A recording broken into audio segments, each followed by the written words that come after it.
calendrier, Madame Palladini.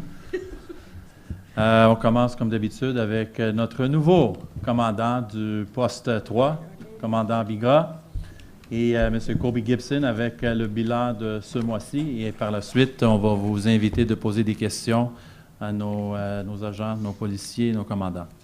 Bienvenue. Merci, M. le maire. Pour les citoyens, je tiens à me présenter. Je suis Patrice Bigra, le nouveau commandant du poste de quartier 3 depuis seulement le début du mois d'octobre. Et résident de l'arrondissement. Résident de l'arrondissement. Alors, pour ceux qui ont vu plusieurs commandants passer durant les années, alors je souhaite rester le plus longtemps avec vous et le service de police veut me garder le plus longtemps avec vous. Nous autres aussi. Donc, en ce qui concerne le PDQ3, heureusement pour les citoyens, c'est relativement calme au point de vue de la criminalité. On est stable, même on pourrait même dire une petite baisse. Si on comparait le mois d'octobre qu'on a eu comparativement au mois d'octobre 2017, on a même une petite baisse quand on parle entre autres, mettons, les introductions par effraction. Au mois d'octobre l'année passée, on en avait eu 2, puis on a seulement qu'une cette année. On n'a pas de secteur visé particulier, on n'a pas de concentration, c'est réparti de façon aléatoire sur le territoire. Pour ce qui est des accidents non plus, on n'a pas de zones qui sont particulièrement problématiques, là, qui sortent de l'ordinaire. Merci.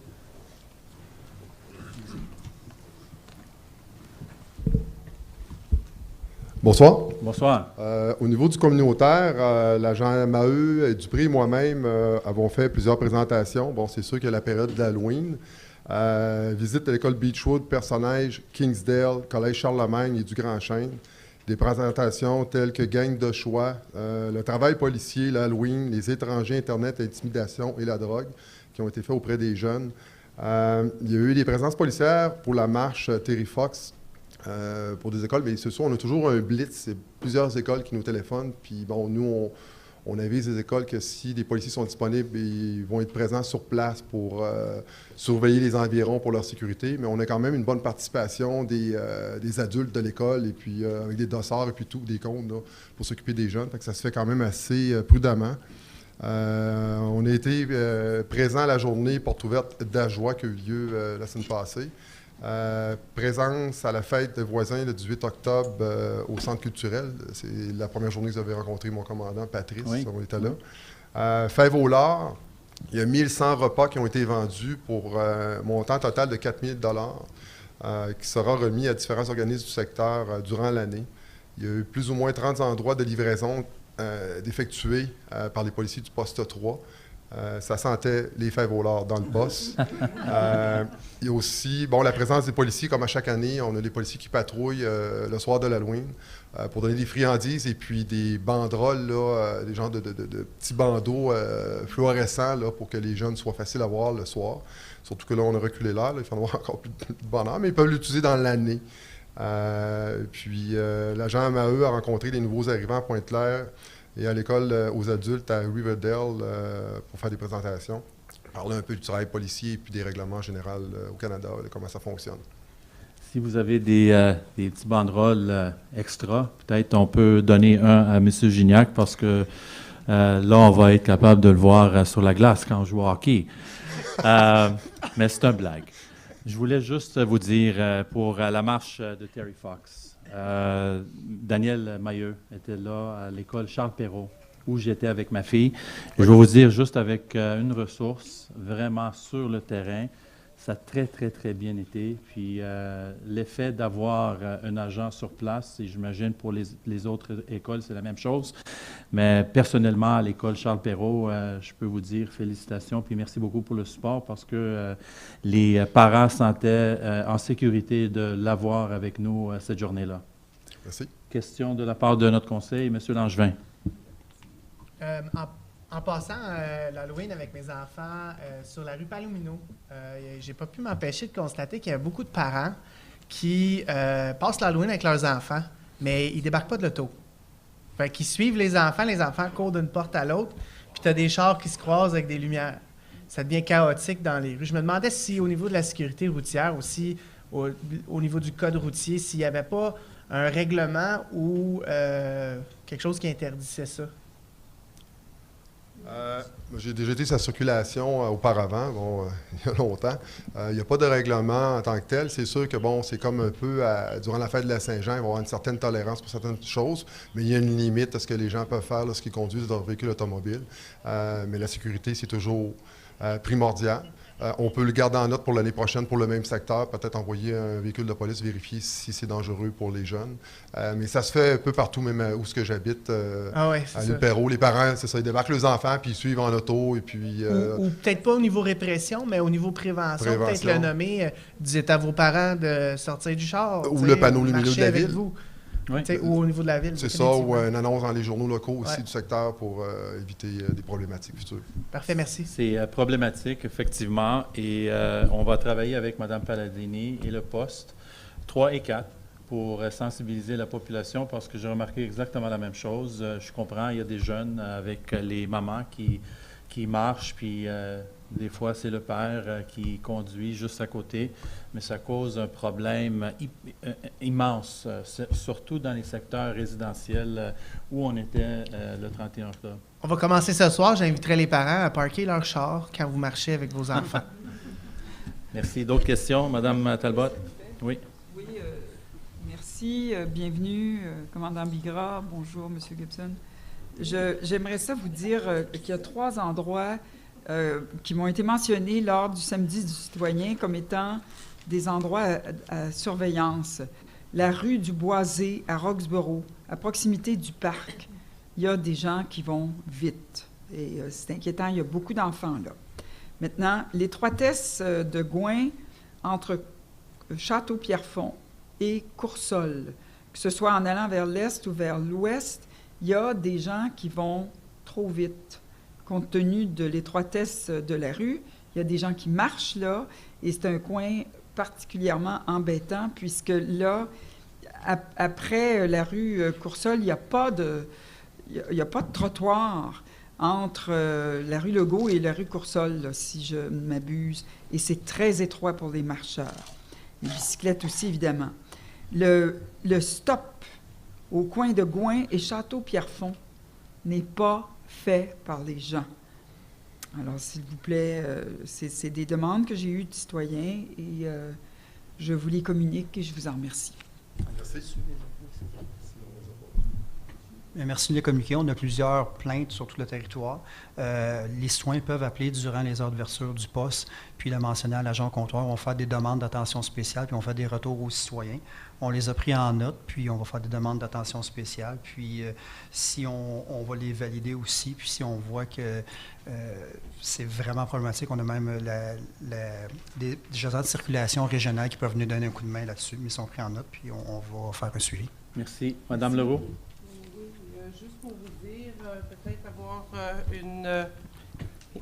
une surveillance particulière entre, je dirais, entre 7h30 et 8h30 le matin, là, mais peut-être surtout là, 8h moins quart à 8h là, sur la rue Général-Brock.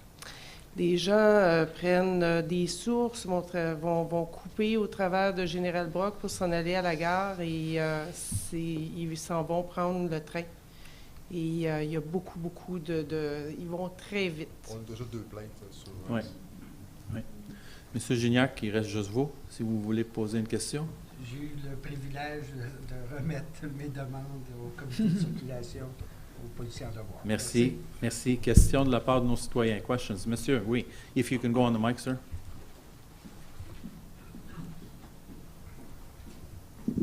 C'est sur la signalisation de stationnement. Devant la bibliothèque Roxboro, qui sera bien fréquentée maintenant, il y a une étiquette de pas d'arrêt avec une flèche qui se pointe vers la rue en diagonale. Pas vers le trottoir comme normal, mais c'est sur le diagonale. J'ai demandé dans la bibliothèque et même des policiers qu'est-ce que ça veut dire, où il ne faut pas arrêter. Est-ce que c'est juste devant l'étiquette ou toute la rue? Il n'y a personne qui peut m'informer. Mais ça, je peux vous dire, si je peux répondre, Monsieur le commandant, c'est quelque chose à l'arrondissement. Monsieur Baudouin, si... Effectivement. On va arriver. Habituellement, la flèche, c'est un début de zone. Puis puis vers la fin, tu as une fin de zone, là, mais on va aller valider. Vous dites que c'est en avant de la C'est bibliothèque. diagonale. Ben, c'est ça. Non, c'est supposé être droit Oui. pour ça. Ouais, ça doit être Je sais qu'en temps normal, parce que je demeure là, puis ma fille va à l'école juste à côté, c'est devant la bibliothèque surtout, mais on va vérifier peut-être l'enseigne, je ne sais pas ce qui est arrivé, mais c'est pas normal. On va aller vérifier ça, monsieur. Merci. D'autres questions de la part de nos citoyens, M. Stitt?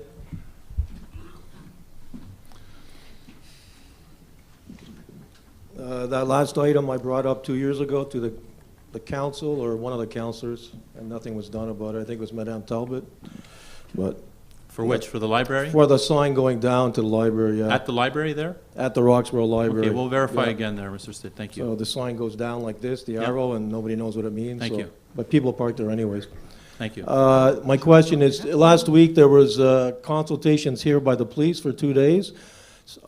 Well, obviously I wasn't invited because it was only members of the police, I assume. So, but some of the issues I think were racial profiling and dealing with marginalized people. So I was wondering if there's any information that our local police have regarding those 2-day symposium, I guess you could call it.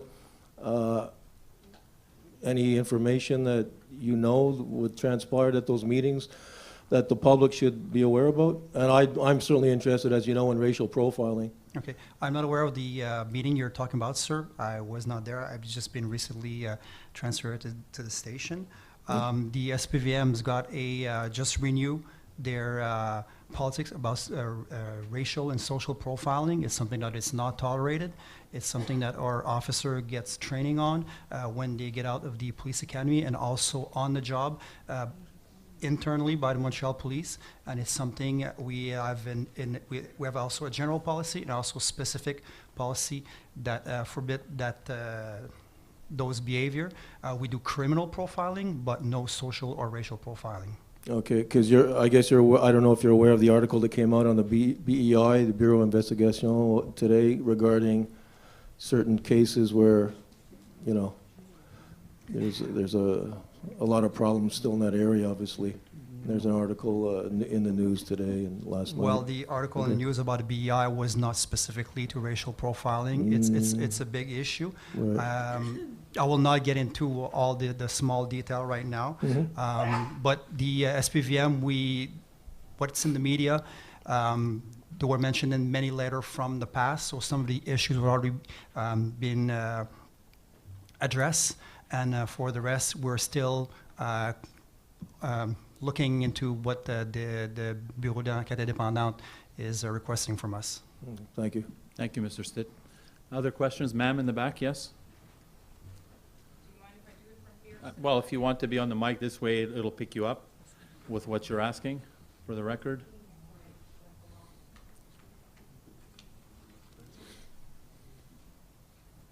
Thank you. I live on Logan Street in Pierrefonds East. It's a small residential street comprising of 81 houses on Logan and Glen. For years, we have complained to the city, previous administrations, about the lack of police presence on the street to monitor traffic. We currently have become, since the mid-1980s, the shortcut for anyone who wants to avoid Gwen Boulevard and get out to Autoroute 13, or going west and wants to get a shortcut to go to Sunnybrook and then out to the Trans-Canada Service Road. Yeah. Because of the heavy traffic that we have on the street, in the past week or so, I compiled a list of the amount of vehicular traffic we have comprising of cars, school buses, and trucks. And I would like to give it to the police representatives so that maybe we might have a police presence on the street and start monitoring the amount of traffic we have and issuing the appropriate tickets, which are not being done. Okay, I'll take it, and we'll take a look at it. Thank you. Thank you, ma'am. If I can just add, the street has always historically been increasing in terms of the amount of cars that go there. Particularly this recent couple of months, because of the construction that's been going on Gouin, people have been more people have been using it, and I've gone myself to see once the work was being done at Sunnybrook and Gouin. And then the other work that was done near Alexander, people are avoiding that traffic by either going down La Longue Boulevard and coming up on Gouin near Beaubois, or using your area and going in the back on Logan. Monsieur le commandant, c'est un problème en général, mais surtout avec les travaux qu'on est en train de faire sur Gouin. Les gens, ils sont frustrés, les gens, ils veulent aller trop vite. Puis là, ils passent exactement sur cette rue résidentielle.